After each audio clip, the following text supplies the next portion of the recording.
We have come here to simply say thank you. WWE's respect for the U.S. military is evident with their various tribute to the troops events. As we celebrate USA's independence on 4th of July, it's time to acknowledge those athletes who served the country before becoming pro wrestlers. Hey everyone, I'm SoCal Val, and today we look at 5 WWE superstars who served in the U.S. military. Honorable mention, Randy Orton. Did you know that 14-time world champion Randy Orton served in the United States Marine Corps and even made it to the troops? The Apex Predator was in the 1st Battalion, 4th Marine when he joined the military base in California. However, soon he realized that military life wasn't for him. He left the base twice when he was there and even ignored a senior officer's instructions. The Viper was sentenced to 38 days in a military jail and spent around a year and a half in the military in all. A few years later, in 2002, the Legend Killer made his official debut in the WWE against Hardcore Holly, and 2 years following that incident, he became the youngest World Heavyweight Champion in WWE history. Number 5. Montez Ford. One half of the Street Profits, Montez Ford was also a part of the U.S. military. At the age of 18,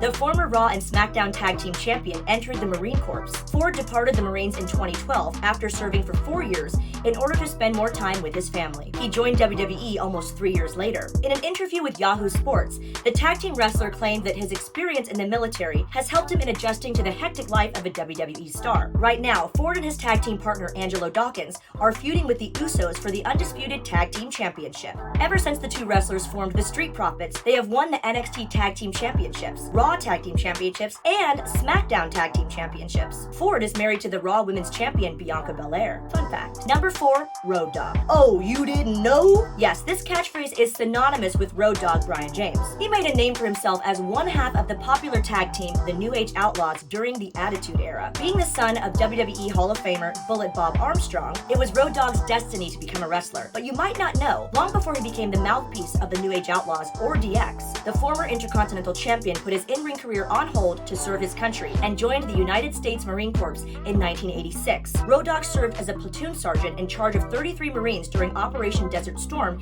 in 1991. The WWE Hall of Famer returned to wrestling full-time in 1994 and started working for Jeff Jarrett. A few years later, he formed the New Age Outlaws with Billy Gunn and ended up joining DX, having a successful run in Triple H's faction. Number 3, Lacey Evans. Despite only starting to wrestle in 2014, Lacey Evans has become one of the most prominent faces of the women's division in WWE. The sassy Southern Belle is a former sergeant in the United States Marine Corps who joined the U.S. Marines when she was 19 years old and served 5 years as an active duty military police officer at her base. In 2014, she retired from the military to focus on her family. During her time in the military, a fellow Marine who also worked as a promoter booked her in a match on an indie show and introduced her to pro wrestling. After a brief time on the independent circuit, Evans joined WWE and competed on NXT for 3 years before making her main roster debut at the 2019 Royal Rumble. Evans recently returned to the company after being absent from WWE programming for more than a year. Number 2, Kevin Nash. Kevin Nash has been one of the biggest stars in the pro wrestling industry. During his time in the WWF and WCW in the 90s, he was an important name in both organizations. However, before he made it big in pro wrestling, he served in the military police company in the 1980s. Nash had some success during his enlistment and worked his way up to the rank of a specialist. He would also go on to be stationed at a NATO facility for 2 years before deciding to try his hand at professional wrestling. He finally made his WWE debut with the character of Diesel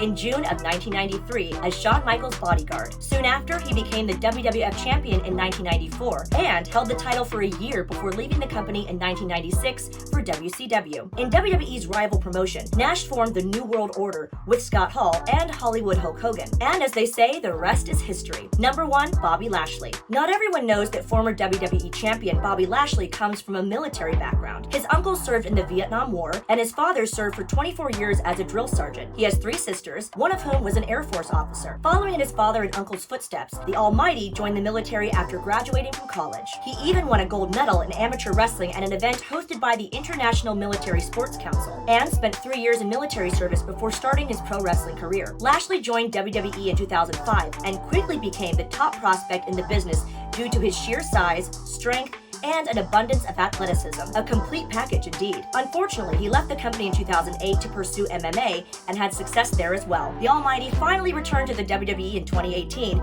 and 3 years later in 2021, he finally fulfilled his dream of becoming the WWE champion. And that's our list. I'm SoCal Val for Sportskeeda Wrestling.